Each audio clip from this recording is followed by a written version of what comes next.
તમે સદગુરુની વાત માની અને તમારા ધનનો સદુપયોગ કરજો। શું કીધું?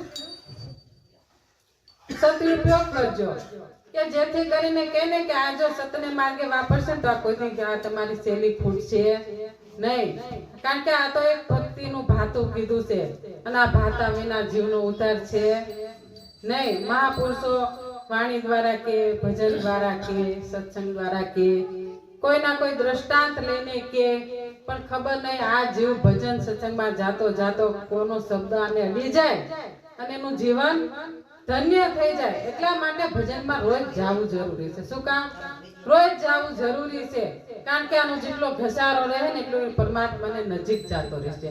નકર આને તો માયાનું એટલું બધું આવરણ ચડી જાય છે ને કે આને 8 દી પહેલા શેનું શાક ખાધું એની ખબર રહેતી નથી। આવી એક મનોવૃત્તિ જીવની થઈ ગઈ છે, આને કાંઈ યાદ રહેતું નથી। એમાં આજનો યુગ ફોન વાળો, કેવો ફોન વાળો, છોકરાને લેવા કાંઈક મોકલાને લઈને આવે કાંઈક, એવું આવ જીવન થઈ ગયું છે। આજનું જીવન બહુ અધોગતિને માર્ગે જઈ રહ્યું છે। એટલે સતને માર્ગે વાળવાનું કામ કરે ને તો સંતોષ કરી શકે। કોણ?